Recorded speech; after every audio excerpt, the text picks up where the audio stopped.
Excuse me, miss. The welfare office is 3 blocks down that way. Branch manager Derek Coleman pointed toward the exit, his voice dripping with condescension. He stepped directly in front of Dr. Amara Williams, blocking her path to the VIP counter. His eyes scanned her dismissively from head to toe, as if she were lost. The First National Bank lobby went silent. 12 customers turned to stare. Someone's phone camera started recording. Dr. Williams stood perfectly still, her leather briefcase at her side. Her tailored navy suit cost more than Derek's monthly salary, though he didn't bother to notice. A platinum credit card caught the afternoon light as she adjusted her purse. "Security!" Derek announced the marble-walled space. "We have someone who doesn't understand our banking policies." Guard Johnson shifted uncomfortably near the entrance. The elderly woman behind Dr. Williams shook her head in disgust. "Have you ever been judged by your appearance before anyone bothered to learn who you really were?" Dr. Williams' expression remained calm, professional. "I'm here about my account portfolio." Derek's laugh echoed through the marble lobby. "Your account portfolio?" He turned to the other customers with theatrical disbelief. "Ma'am, this is First National Bank, not a check-cashing service." The insult landed like a slap. Several customers shifted uncomfortably. A young woman near the entrance pulled out her phone, fingers moving across the screen. "I understand there may be confusion," Dr. Williams replied evenly. "Could I speak with someone about my banking relationship here?" Derek crossed his arms, speaking slower and louder as if addressing a child. "Do you have proper identification? Do you even have an account here?" His tone suggested he already knew the answer. Behind the teller counter, Sarah Martinez watched with growing unease. She'd worked at First National for 8 years and had never witnessed such blatant disrespect. Something felt wrong about Derek's assumptions. Dr. Williams checked her phone. The display showed 2:50 p.m. "I have 10 minutes before my 3 o'clock meeting. This should be straightforward." Derek misinterpreted the urgency. "Ma'am, if you need to cash a paycheck, we close at 5 p.m. Plenty of time." His smirk widened. "Though honestly, you might find the community bank down the street more accommodating to your needs." The live stream notification popped up on Instagram. "Y'all need to see this discrimination happening at First National Bank right now." Within seconds, viewer numbers began climbing. 23 viewers, 47 viewers, 89 viewers. Mrs. Henderson, a 73-year-old regular customer, stepped closer. She'd banked here for 30 years and had never seen such behavior. Her weathered hands fumbled for her phone's camera function. "Sir, I really do need to resolve this quickly," Dr. Williams said, pulling a business card from her briefcase. The leather case bore embossed initials, A.W., Ph.D. Derek waved the card away without looking. "I don't have time for games, Patricia," he called over assistant manager Patricia Webb. "Can you help this person understand that premium services require actual account verification?" Patricia appeared from behind the loan desk, her face flushed with embarrassment. She'd overhead the entire exchange. "Derek, maybe we should follow protocol," Derek interrupted. "This woman claims to have accounts here, but look at her." His gesture encompassed Dr. Williams from head to toe. "Does she look like our typical VIP customer to you?" The question hung in the air like poison. Sarah Martinez gripped her pen tighter. Mrs. Henderson's phone was now recording, her lips pressed into a thin line of disapproval. Dr. Williams's phone buzzed. A text from Mayor's office flashed briefly on the screen before she dismissed it. Derek caught the motion, but misread it entirely. "Ma'am, personal calls can wait. If you're here for legitimate banking business, you'll need to get in the regular customer line." He pointed toward a queue of 6 people. "Or better yet, try that community bank I mentioned." The live stream reached 156 viewers. Comments flooded in. "This is disgusting! Get her name! Someone call the news!" The young woman streaming whispered urgently into her phone, "You guys, this manager is straight up racist." Dr. Williams remained composed, though her jaw tightened slightly. I'm not asking for special treatment. I'm asking for basic customer service. Basic customer service is for basic customers with basic accounts, Derek shot back. Not for people who wander in here confused about what bank they're in. Security guard Johnson approached reluctantly. At 55, he'd worked security for 12 years and knew trouble when he saw it. But something about Dr. Williams' calm demeanor gave him pause. "Ma'am, I'm going to have to ask you to—" Johnson began. "Officer Johnson," Dr. Williams interrupted gently. "Could you give me just 2 more minutes?" Johnson stopped mid-sentence, surprised she knew his name. His nameplate was small, barely visible from her position. How did she— 8 minutes, Dr. Williams murmured, checking her phone again. Another message appeared. Boardroom prepared for 3 p.m. Derek couldn't see the screen but noticed her growing urgency.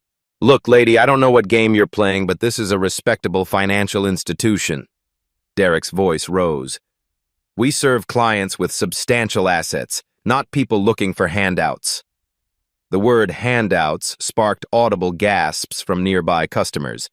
Mrs. Henderson stepped forward, her phone still recording. "Young man, that is completely inappropriate." Derek turned on her. "Ma'am, with respect, this doesn't concern you." "Disrespect concerns everyone," Mrs. Henderson replied firmly. The livestream viewer count hit 324. Sarah Martinez discreetly texted someone. "Emergency at downtown branch. You need to see this." Regional Manager Tom Bradley's office was 1 floor up, but he might as well have been on another planet. Derek felt emboldened by his perceived authority, unaware that his career was about to implode in spectacular fashion. Dr. Williams opened her wallet to retrieve identification. A black American Express Centurion card, the exclusive invitation-only card with no preset spending limit, caught the light. Derek noticed, but dismissed it as fake. "Plastic's cheap these days," he muttered. 5 minutes, Dr. Williams said quietly, more to herself than anyone else. Derek had reached his limit. "Ma'am, I'm calling the police to have you removed for trespassing." He pulled out his cell phone with theatrical authority. "This has gone on long enough." The lobby fell silent, except for the soft pinging of livestream comments. 412 viewers now watched Derek dial 911, unaware they were witnessing the beginning of his professional destruction. "Yes, 911? This is Derek Coleman, branch manager at First National Bank downtown. I need someone removed from our premises immediately." Dr. Williams watched him make the call that would end his career. Her expression remained unchanged, but her fingers moved to the business card in her hand, the one Derek had refused to read. Derek continued his 911 call with theatrical authority. "We have an aggressive individual who refuses to leave our premises. She's disrupting business and intimidating customers." The lie hung in the air like smoke. Dr. Williams hadn't raised her voice once. She hadn't moved aggressively or threatened anyone. Yet Derek painted her as dangerous to the 911 dispatcher. "Ma'am, you need to understand the seriousness of this situation," Derek said, covering his phone. "Trespassing is a criminal offense." Mrs. Henderson couldn't contain herself. "Young man, that woman has been nothing but polite." Her voice carried the authority of 7 decades. "You're the one being aggressive."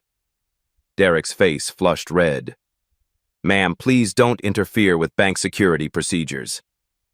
The live stream exploded with activity. 547 viewers and climbing. Comments scrolled faster than anyone could read. "This is insane. Sue them! What's her name? Someone call Channel 2 News." Sarah Martinez felt her stomach twist. She'd seen Derek's temper before, but never directed at customers. Never with this level of cruelty. Her fingers moved across her phone screen, typing frantically. Dr. Williams glanced at her watch, 2:52 p.m. "Officer Johnson, could you please ask the dispatcher something?" Johnson looked confused but stepped closer.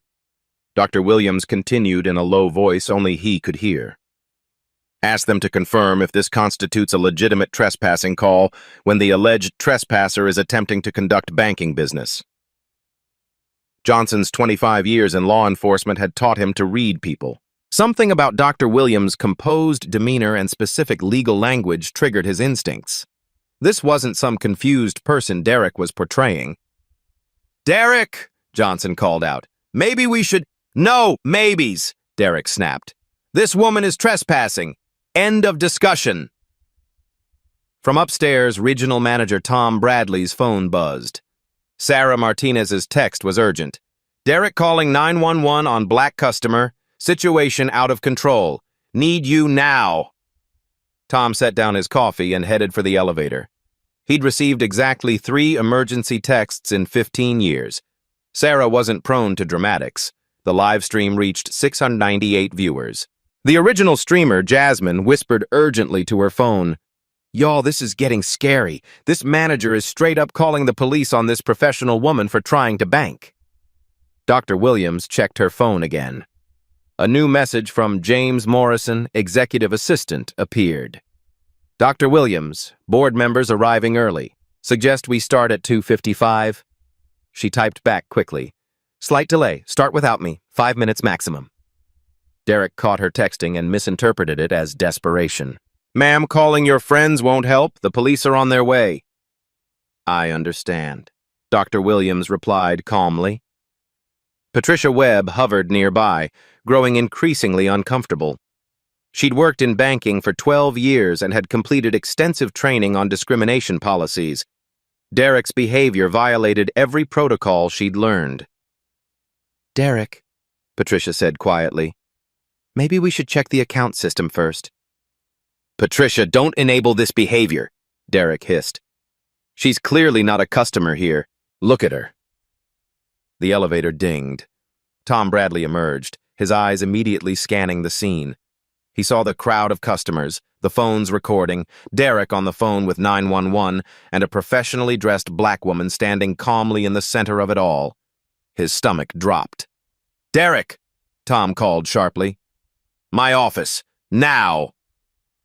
"I'm handling a security situation, Tom," Derek replied without looking up.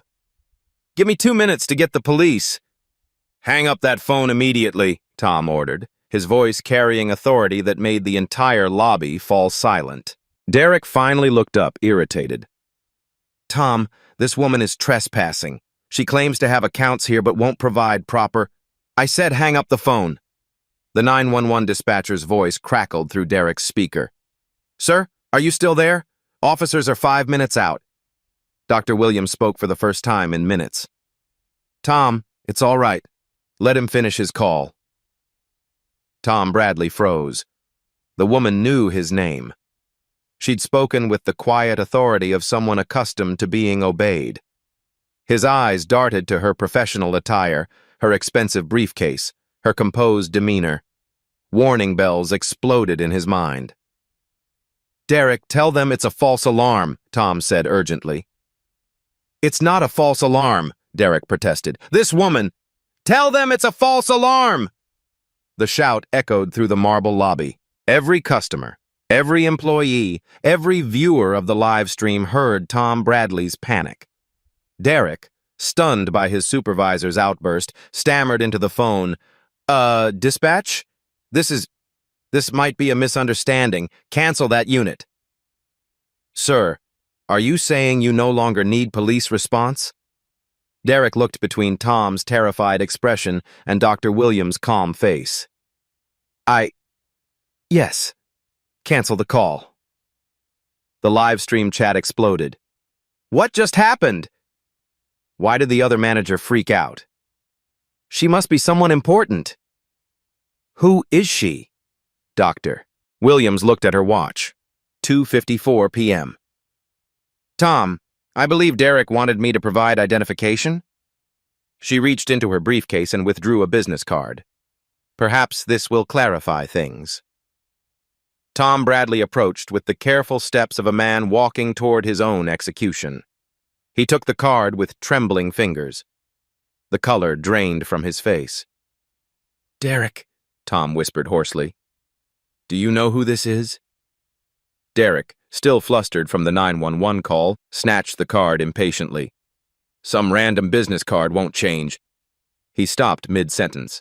The card read, Dr. Amara Williams, Chief Executive Officer, Williams Capital Holdings, Board Chair and Primary Shareholder, First National Bank of Georgia.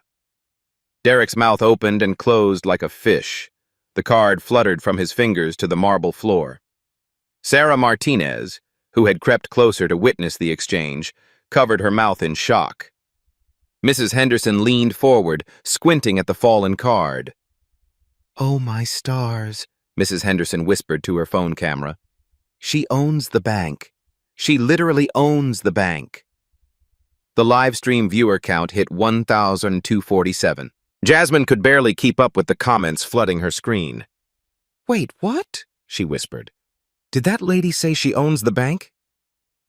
Security guard Johnson stepped back instinctively. In 30 seconds, his understanding of the entire situation had inverted. The trespasser was the owner. The protector was the threat. Dr. Williams calmly retrieved her business card from the floor. "Derek, I believe you were asking about my account relationship here?" Derek's career flashed before his eyes. 15 years at First National, 2 promotions, 3 Employee of the Month awards, his mortgage, his daughter's college fund, all of it evaporating in the space of a heartbeat. I didn't... Your card..." Derek stammered. "What about my card?" Dr. Williams asked quietly. Tom Bradley found his voice. "Dr. Williams, I am profoundly sorry. Derek's behavior is completely unacceptable and..." Dr. Williams held up her hand, silencing him. "Tom, I was actually here today for a positive announcement. We were going to unveil our new community investment program." She paused, letting the weight of past tense settle. "We're going to..." The lobby had become a theater. 12 customers watched the drama unfold. Over 1,000 viewers witnessed it online. Everyone understood they were seeing someone's career end in real time. "1 minute," Dr. Williams murmured, checking her watch one final time. Dr. Williams pulled out her phone with the deliberate movements of someone who had made this type of call many times before. Her fingers moved across the screen with practiced efficiency. "James? It's Amara. I'm standing in our downtown Atlanta branch right now." The words fell like stones into still water. Derek's face went from red to white to green in the span of 3 seconds. Tom Bradley gripped the marble counter for support. "I need you to pull the complete personnel file for Derek Coleman, employee ID..." She glanced at Derek's nameplate, 7749A. Derek's knees buckled slightly. His employee ID. She knew his employee ID from memory. How many employees did First National have? 1,200 across 47 branches, and she knew his specific identification number. The live stream chat exploded with speculation. "OMG, she's the boss. Derek is so fired. This is better than Netflix." Viewer count climbed past 1,500. Tom Bradley stepped forward desperately. "Dr. Williams, please, if we could discuss this privately." "James, also pull Derek's performance reviews for the past 18 months. Her voice remained conversational, almost pleasant. "And Tom Bradley's management assessment reports for this quarter." Tom went pale. Management assessments. She knew about internal HR processes that most branch managers never saw. Derek found his voice, though it cracked like a teenager's.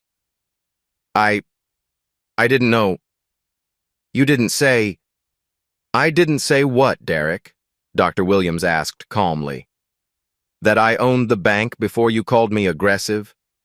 Before you suggested I go to the welfare office? Before you called 911 to have me arrested for trespassing in my own building?" Each word hit like a physical blow. Derek swayed slightly, gripping the counter edge. Sarah Martinez watched in fascination and horror.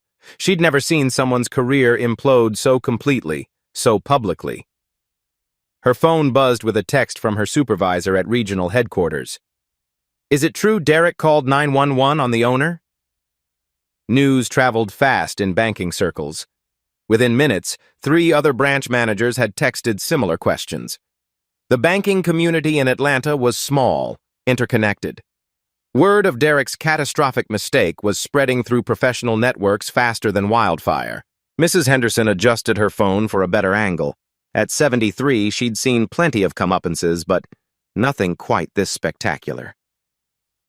"Young man," she said to Derek, "I believe you owe this lady an apology." Derek opened his mouth, but no sound emerged. The magnitude of his error had rendered him speechless. Dr. Williams continued her phone conversation. "James, what's the current value of our community investment program budget?" She paused, listening. "Yes, the $2.3 million we allocated for minority business loans. The program I was announcing today." The word "was" carried the weight of a guillotine blade. "Unfortunately, due to circumstances beyond our control, we'll need to reassess the downtown branch's eligibility to host that program." Derek's eyes widened. $2.3 million.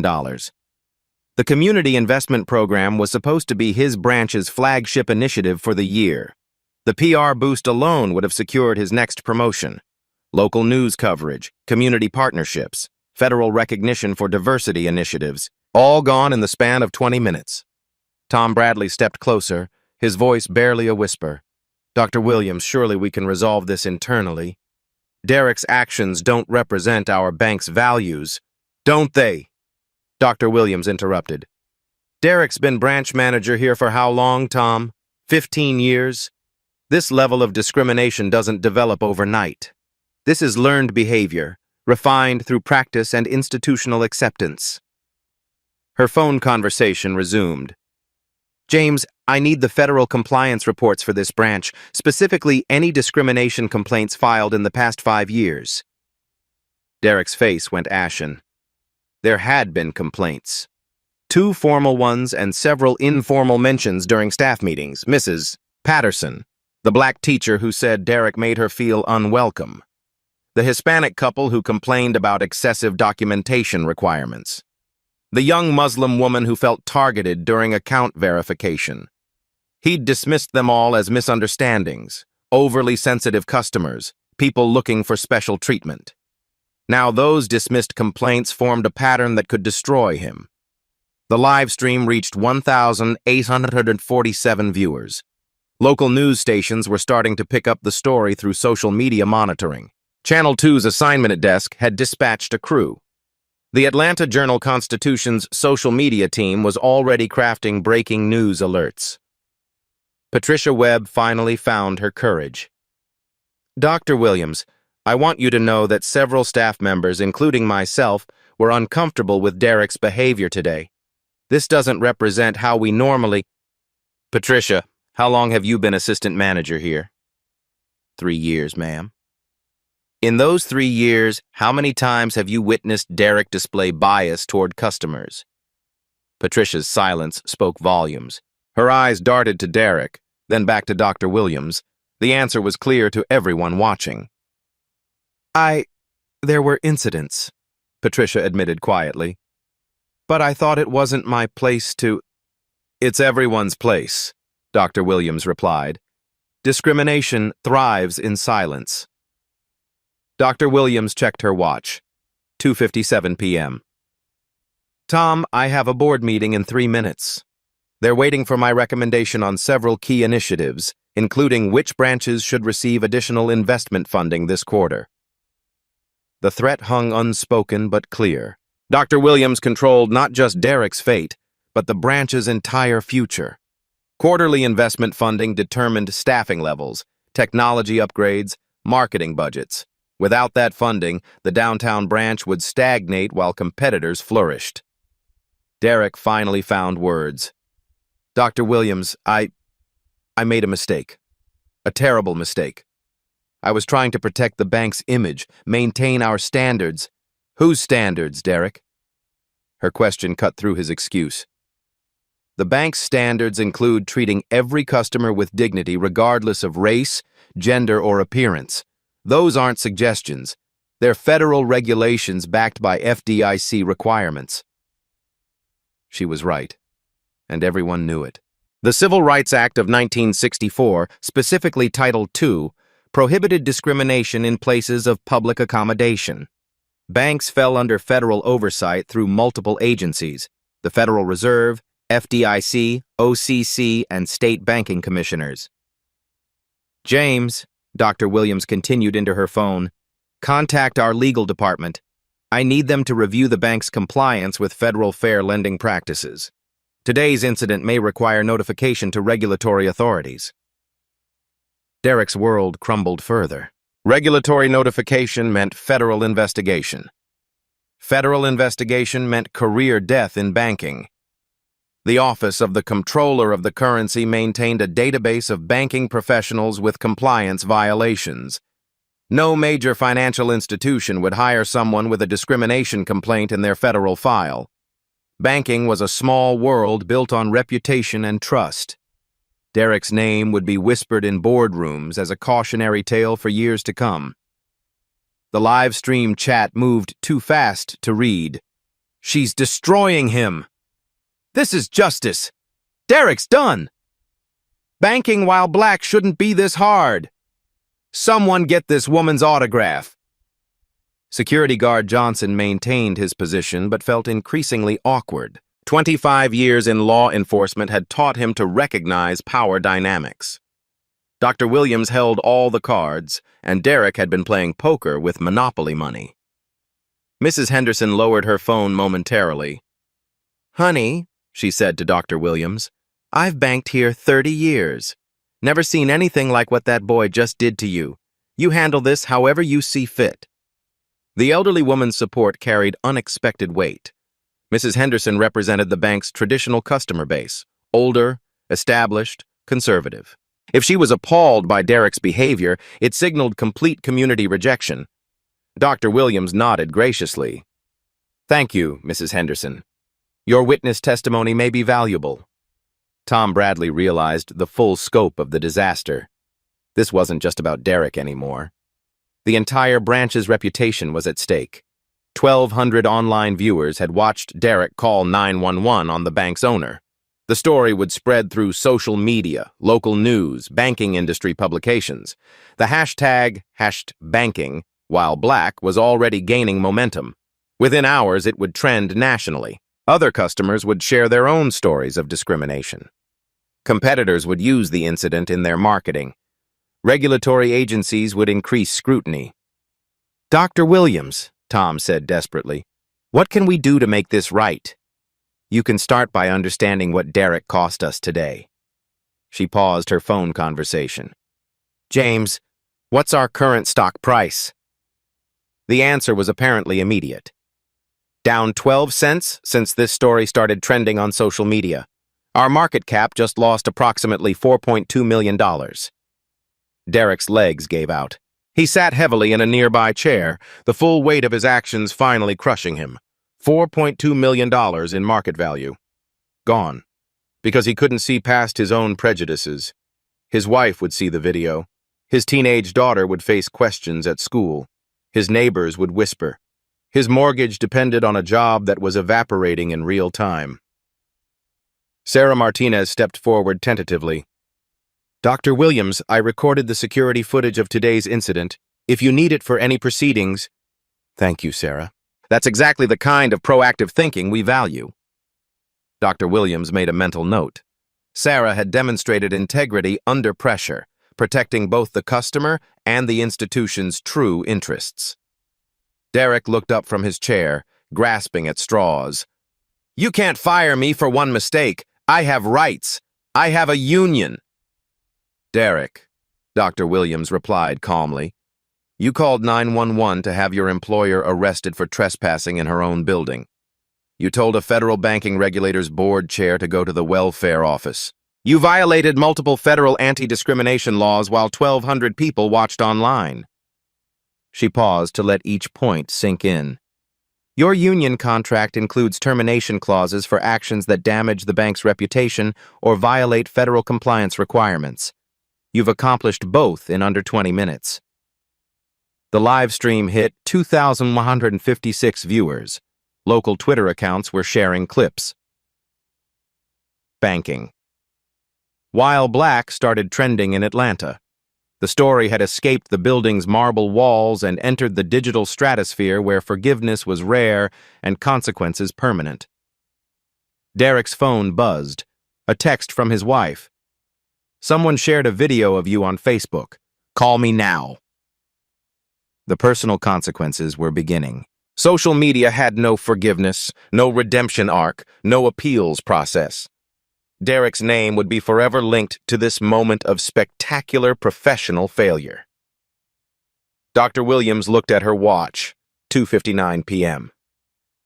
James, tell the board I'll be there in 30 seconds. We have one final matter to resolve. She ended the call and faced Derek directly. You have a choice. Resign immediately with a neutral reference or be terminated for cause with full documentation in your federal employment record. Tom Bradley held his breath. A resignation would allow Derek to find other work, eventually. Termination for cause would end his banking career permanently. Derek stared at the marble floor, his 15-year career reduced to rubble. If I resign, you get to control the narrative. Leave on your own terms. Find work in another industry where your perspective might be more appreciated.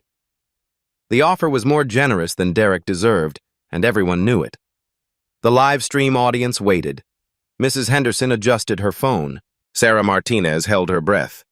Even security guard Johnson leaned forward slightly. Derek Coleman, who 20 minutes earlier had been calling 911 to have Dr. Amara Williams arrested, now held his professional future in his trembling hands. Derek's hands shook as he processed the impossible choice. Resign and salvage some dignity, or face termination and complete professional destruction. The live stream audience watched in real time as a 15-year banking career hung in the balance. I need a moment, Derek whispered. You have 30 seconds, Dr. Williams replied, checking her watch. My board meeting starts now, and they're waiting for my assessment of this branch's operational fitness. The words operational fitness sent chills through Tom Bradley. Branch closures weren't uncommon in competitive markets. One catastrophic incident, combined with poor leadership assessment, could trigger a complete restructuring. Derek looked around the lobby. 12 customers still watched. Over 2,000 people streamed online. Sarah Martinez held security footage that would damn him. Mrs. Henderson's phone had captured everything. The evidence was overwhelming, undeniable, permanent. I resign, Derek said quietly. The lobby exhaled collectively. Dr. Williams nodded once, curtly. Tom processed Derek's resignation immediately. Security will escort him out. Security guard Johnson stepped forward reluctantly. He'd escorted terminated employees before, but never under such public circumstances. Derek stood on unsteady legs, his face ashen. Derek, Dr. Williams said as he prepared to leave. One final question. In 15 years of banking, how many black customers did you treat the way you treated me today? The question hung in the air like an accusation and a challenge. Derek's silence was answer enough. That's what I thought, Doctor. Williams turned to Tom Bradley. We have larger issues to address. Derek shuffled toward the exit, his career ending not with fanfare, but with the quiet shuffle of defeated footsteps on marble floors. The live stream comments showed no sympathy. Bye, Derek. Good riddance. Play stupid games. Win stupid prizes. With Derek gone, Dr. Williams addressed the remaining staff. Tom, Sarah, Patricia, I want full transparency. This branch's performance data for the past 5 years. Tom Bradley's throat went dry. Dr. Williams, I can have those reports ready by... Now, Tom, James has remote access to all branch metrics. She speed-dialed again. James, pull up the downtown Atlanta branch dashboard. I need customer satisfaction scores, demographic breakdowns, and complaint resolution data.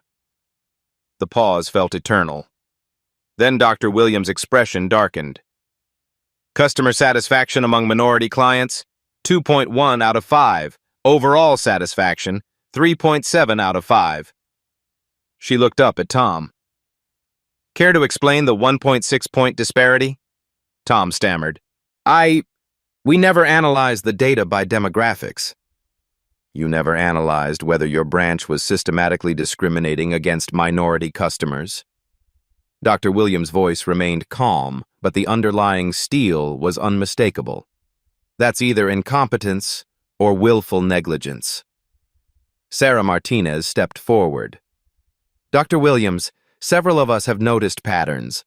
Derek consistently required additional documentation from minority customers. He questioned their account relationships more aggressively. When we tried to address it, what happened when you tried to address it? Derek said we were being overly sensitive, that maintaining bank standards required scrutiny. Sarah's voice grew stronger. But the standards weren't applied equally. Patricia Webb nodded reluctantly. It's true. Derek treated customers differently based on appearance. I should have reported it sooner. Dr. Williams absorbed this information.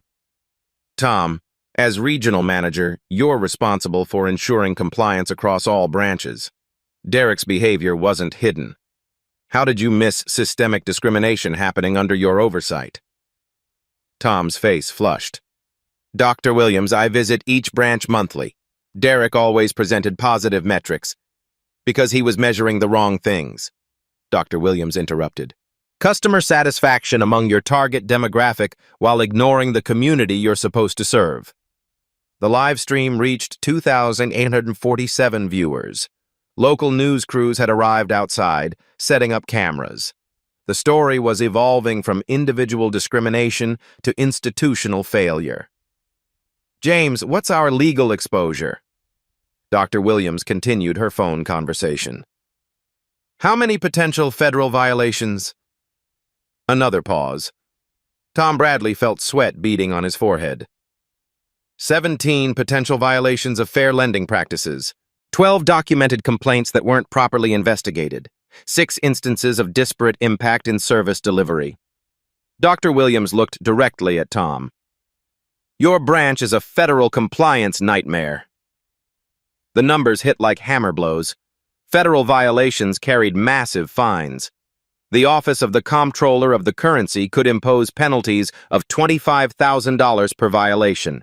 17 violations meant potential fines exceeding $400,000. Dr. Williams, Tom pleaded, we can fix this. New training programs, policy revisions, oversight improvements. Fix this, Doctor. Williams' composure cracked slightly, revealing controlled anger beneath. Tom, Derek called 911 to have me arrested for banking while black. This isn't a training problem. This is a culture problem. Mrs. Henderson, still recording, spoke up. Doctor, in 30 years banking here, I've seen how different folks get treated. That boy Derek wasn't the only one with issues. The elderly woman's testimony carried devastating weight. If long-term customers had observed discriminatory patterns, the problems ran deeper than Derek alone. James, I need our diversity and inclusion audit for this branch. When was the last comprehensive review? Dr. Williams waited for the response.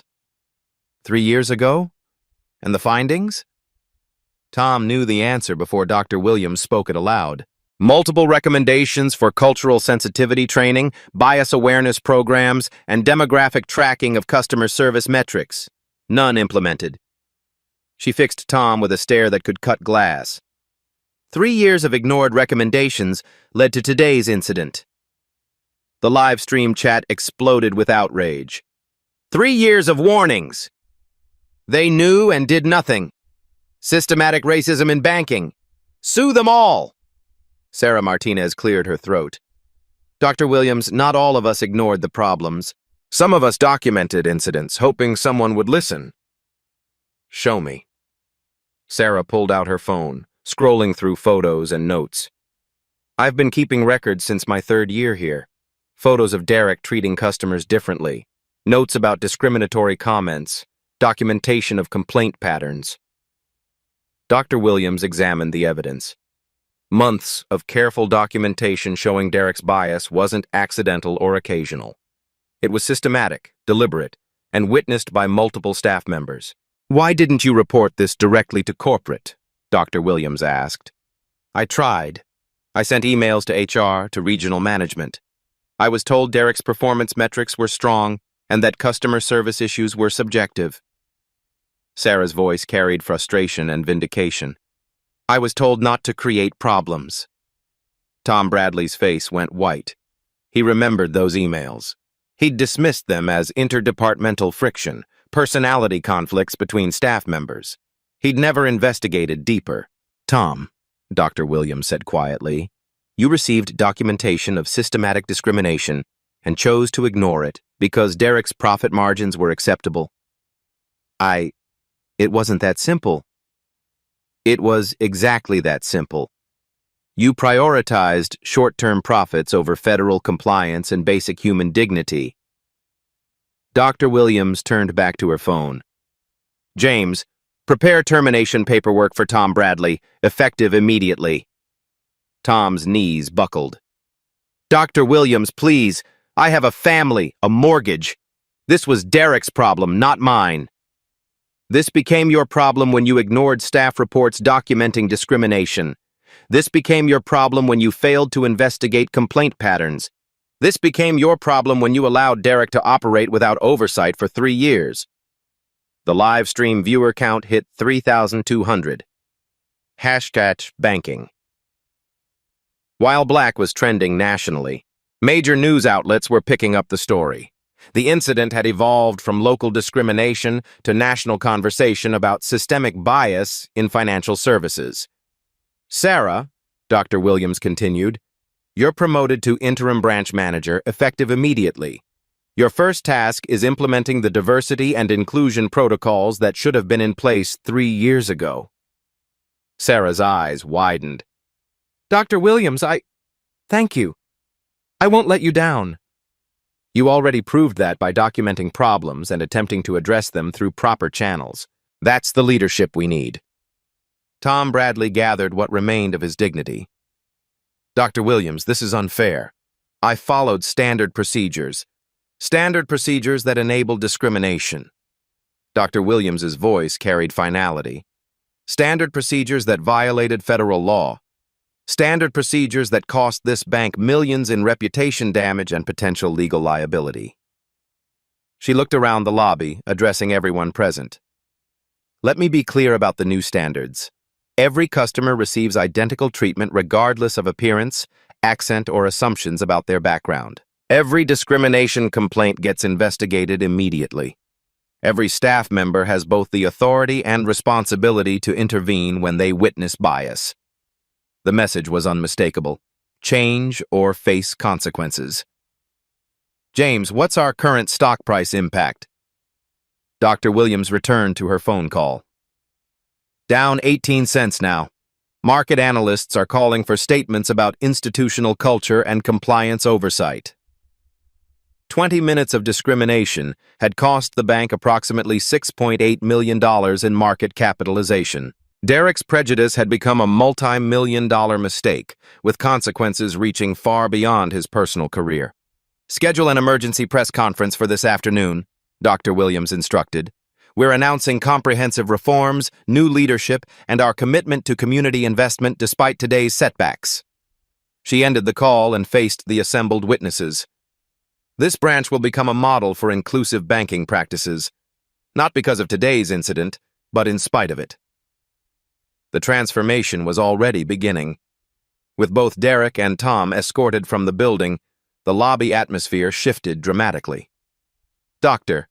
Williams addressed the remaining customers and staff with the authority of someone accustomed to implementing systemic change. Sarah, your first priority as interim manager is damage control and genuine reform. Not public relations, but actual operational changes." Dr. Williams pulled out a tablet, fingers moving across the screen with practiced efficiency. I'm implementing the Dignity First protocol immediately. The live stream audience watched as real-time transformation began. Comments shifted from outrage to curiosity. What's Dignity First? She's actually fixing things. This is how you handle discrimination. Patricia, you'll assist Sarah in reviewing every customer interaction policy. Any requirement that disproportionately impacts minority customers gets eliminated today. Dr. Williams' tone brooked no argument. Equal treatment means identical treatment. Patricia nodded vigorously. Yes, ma'am. I've noticed several policies that Derek applied inconsistently. We can standardize everything. Mrs. Henderson lowered her phone but continued recording. Doctor, what about us customers who witnessed this mess? How do we know it won't happen again? Excellent question. Dr. Williams turned to address everyone present. We're installing real-time customer feedback systems at every teller station. Rate your service immediately after each interaction. Anonymous, automatic, and directly monitored by corporate headquarters. Sarah pulled out her notebook, writing rapidly. This wasn't theoretical reform. These were concrete, implementable changes happening in real time. Additionally, Dr. Williams continued, we're implementing bias interrupt training for all staff. When anyone observes discriminatory behavior, they have the authority to stop the interaction and request management intervention. The system was elegant in its simplicity. No more silent witnesses, no more ignored complaints, no more systematic discrimination hiding behind standard procedures. James, Dr. Williams speed-dialed again, initiate the Community Investment Program expansion. Despite today's setbacks, the downtown Atlanta branch will receive the full $2.3 million allocation, plus an additional $700,000 for community trust rebuilding initiatives. The lobby erupted in surprised murmurs. Instead of punishing the branch, Dr. Williams was investing more heavily. The message was clear. Discrimination wouldn't be tolerated, but the community wouldn't suffer for management failures. Dr. Williams, Sarah asked tentatively, how do we rebuild trust with customers who experienced discrimination? Direct outreach, personal apologies, account reviews to ensure no customer received inferior service due to bias. Dr. Williams's response was immediate, suggesting she'd handled similar situations before. Every customer who filed discrimination complaints in the past 3 years gets contacted personally. Security guard Johnson stepped forward. Dr. Williams, I want to apologize. I should have intervened earlier when I saw Derek's behavior. I knew it was wrong. Officer Johnson, recognizing the problem is the first step. What matters now is ensuring it never happens again. Dr. Williams' response carried no judgment, only forward momentum. Your security training will now include bias recognition and intervention protocols. The live stream reached 4,100 viewers. News crews outside were interviewing customers as they left the bank. The story had evolved from individual discrimination to institutional transformation. Sarah, schedule mandatory training for all staff starting tomorrow. 40 hours of cultural competency, unconscious bias recognition, and inclusive customer service. Anyone who refuses the training finds another job. The requirements were non-negotiable. Change wasn't optional. It was mandatory for continued employment. Mrs. Henderson addressed her phone camera directly. Y'all seeing this? This lady isn't just firing people, she's fixing the whole system. This is how you create real change. The elderly woman's endorsement carried unexpected weight with the online audience. Comments praised Dr. Williams' comprehensive approach. She's not just angry, she's strategic. Real reform, not just punishment. This is leadership. James, what's our public statement timeline? Dr. Williams returned to her phone call. The press conference needs 3 key elements: acknowledgement of systemic failures, concrete reform measures, and community investment commitments. Patricia raised her hand hesitantly. Dr. Williams, what about Derek's previous customers who might have experienced discrimination? How do we identify them? Data analysis. James has already started pulling customer satisfaction surveys correlated with Derek's shift schedules. Any customer who rated service poorly during his direct interactions gets personal outreach. The thoroughness was staggering. Dr. Williams wasn't just addressing today's incident. She was systematically reviewing years of potential discrimination. Sarah, one final priority. Employee recognition program for staff who report discriminatory behavior. We reward integrity, not silence. Dr. Williams looked around the lobby. Creating change requires courage, and courage deserves recognition. The live stream comments exploded with approval. She's rewarding people for doing the right thing. Finally, a boss who gets it. This is how you fix institutional racism. As Dr. Williams prepared to leave for her delayed board meeting, she addressed the entire lobby one final time. Today's incident was unacceptable, but it created an opportunity for meaningful change. This branch will become a model for inclusive banking practices. She paused at the door, looking back at Sarah.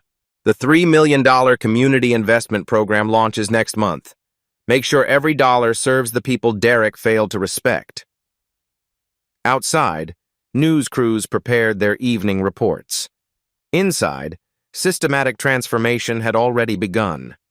The banking industry would study this response for years, how 20 minutes of discrimination became a catalyst for institutional reform.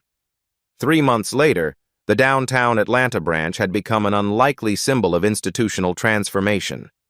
The story that began with Derek Coleman's discrimination had evolved into something far more significant. A blueprint for corporate accountability in action.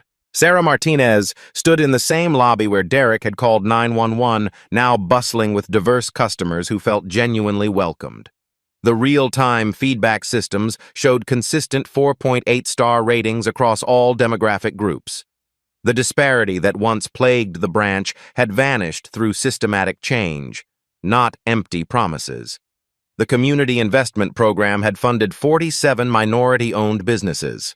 Local entrepreneurs who once felt excluded from traditional banking now had access to capital and business development resources. The ripple effects extended far beyond Dr. Williams's initial $3 million commitment.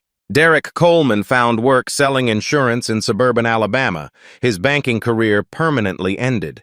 His story became required reading in financial services ethics courses across the country, not as punishment, but as education, a cautionary tale about the true cost of unconscious bias. Tom Bradley struggled to find comparable employment. Regional banking positions required references, and his role in enabling systematic discrimination haunted every interview. His professional network, once robust, had withered under the weight of his negligence. Mrs. Henderson became an unexpected social media sensation.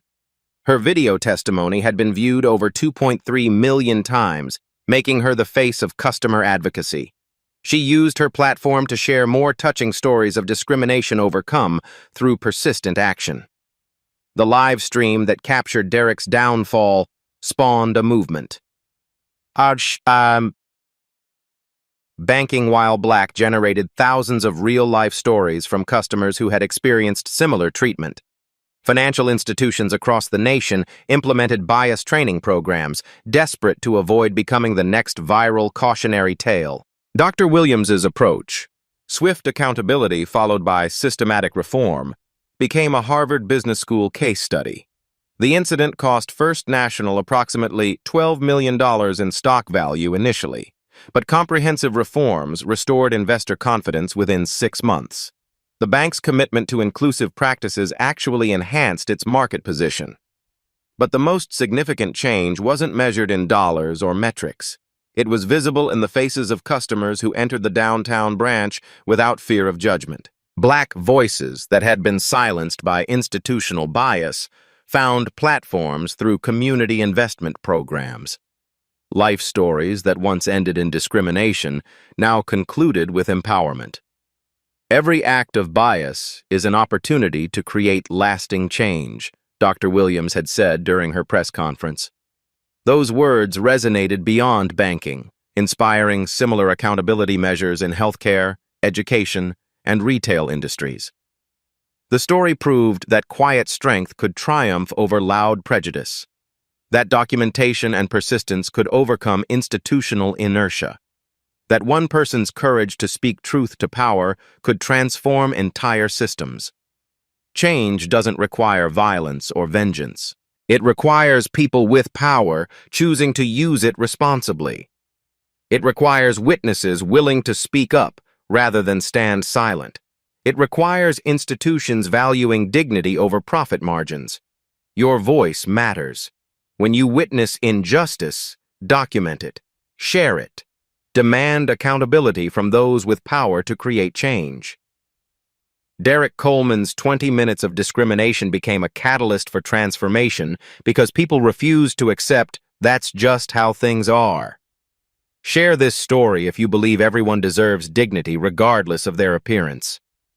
Comment below with your own experiences of bias overcome through persistence. Subscribe to Black Voices Uncut for more stories of quiet strength conquering institutional prejudice. Because every voice matters, every story counts, every act of courage creates ripples that can become waves of lasting change.